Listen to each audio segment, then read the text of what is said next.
جی بسم اللہ۔ بسم اللہ۔ سب سے پہلی بات کہ تقلید کیا ہے؟ کسی کے پیچھے چلنا، کسی کے پیچھے چلنا اس کو کہتے ہیں۔ کس چیز میں پیچھے چلنا؟ کیا وجودی طور پہ؟ نہیں، اس کے باتوں کو تسلیم کرنا، ماننا، ٹھیک ہے۔ تقلید جو ہے یہ بنیادی طور پہ بیسیکلی اس کا مرجع، اس کا ماخذ اور اس کا جو مصدر ہے جہاں سے یہ حدیث ملی ہے، اس کتاب کا نام ہے احتجاج طبرسی، ٹھیک ہے۔ اور یہ جو حدیث پاک ہے جو کہ بہت بڑے لمبے 2-2.5 صفحات میں پھیلی ہوئی ہے، امام حسن عسکری علیہ السلام کا قول مبارک ہے، فرمان مبارک ہے، ٹھیک ہے۔ اس میں امام بڑی توضیح و تشریح کے ساتھ فرما رہے ہیں کہ آپ نے کس عالم کی بات ماننی ہے۔ اس میں سرکار نے 3-4 شرطیں فرمائی ہیں۔ کیا شرطیں ہیں؟ جو اپنے نفس کا محافظ ہو، جو اپنے نفس کا محاسبہ کرنے والا ہو، محافظ ہو۔ اس کے بعد جو اپنے دین کی رعایت کرتا ہو، یعنی دین کی طرف زیادہ راغب و راجع ہو، ٹھیک ہے۔ تیسری شے مخالفا لہوا ہو، اپنے خواہشات نفس کا مخالف ہو، ومطیعا لامر مولا ہو، اور اپنے مولا کے امر کی اطاعت کرنے والا ہو۔ فللعوام ان یقلدوہ، عوام کو چاہیے کہ وہ اس کی بات مانے، عوام کو چاہیے کہ وہ۔ اب یہ وہ بنیادی بنیاد ہے تقلید کی۔ اچھا جی، اب اس کے بعد یہ ہمارے پاس بات آئی کہ تقلید واجب ہے۔ امر امامت ہے جی، ہم مان لیتے ہیں واجب ہے، ٹھیک ہے۔ تقلید دین کے 2 معاملے ہیں، ایک اصول ہے اور ایک فروع ہے۔ کیا اصول میں دین ہے، تقلید ہے؟ مطلقاً اصول میں تقلید نہیں ہے۔ کہاں ہے تقلید؟ جی فروعات میں۔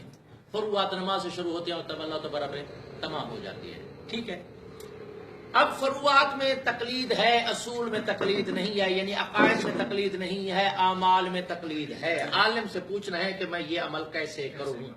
اب عالم نے جو قول معصوم سے بتایا کہ معصوم اس عمل کے بارے میں یہ بتاتے ہیں، اس پہ تمہارا عمل کرنا واجب ہے، اور اس کا نام ہے تقلید۔ اچھا، اب یہاں پھر 3 طبقے ہیں۔ ایک وہ ہے کہ جس کی تقلید کی جا رہی ہے، وہ ہے مجتہد، وہ ہے مرجع۔ ایک وہ ہے کہ جو تقلید سے آزاد ہے، کہ وہ محتاط ہے، اپنے مسائل کا استنباط قول معصوم سے کر سکتا ہے، اس پہ تقلید واجب نہیں ہے۔ ایک ایسا بندہ ہے کہ جو اپنے مسائل کو استنباط نہیں کر سکتا، مرجع بھی وہ نہیں ہے، تو یہ ایک طبقہ ہے جن پر تقلید ہے، ٹھیک ہے۔ اچھا، اب اس کے بعد اس نے ایک عالم کی تقلید کی، کیا وہ ایک عالم کی تقلید میں رہتے ہوئے کسی اور عالم کے بھی کسی فتوے پہ عمل کر سکتا ہے؟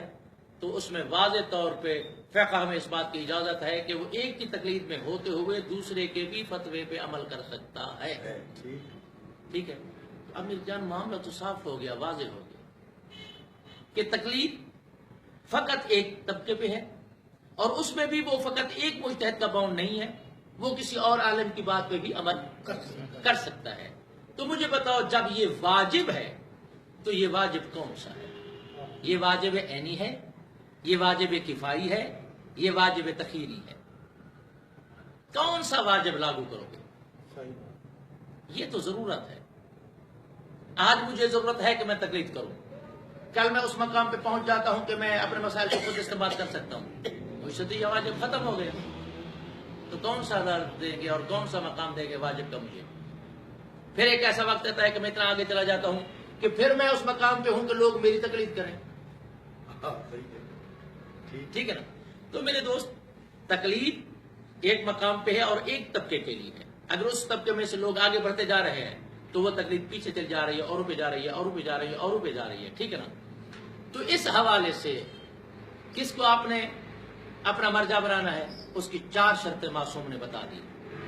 تو پہلے یہ تلاش کرو کہ کون ہے ایسا عالم دین جو اپنے خواہشات نفس کا مخالف ہے اور اپنے مولا کے امر کا مطیع ہے. کیا اس کا مولا سے رابطہ ہے؟ امر کا مطیع تو تب ہوگا جب وہ مولا سے براہ راست رابطہ اس کا ہو. اگر ایسا کوئی ہے تو ضرور کرنی چاہیے، کیونکہ اس کا امر جو ہے وہ مولا کا امر ہے. اس کا امر جو ہے وہ مولا کا امر ہے. جب مولا کا امر ہے تو پھر فتوے کے بعد یہ کیوں لکھا جاتا ہے واللہ عالم بالصواب؟ اللہ ہی اس معاملے میں بہتر جانتا ہے. جب امر مولا ہے تو شک کی گنجائش نہیں.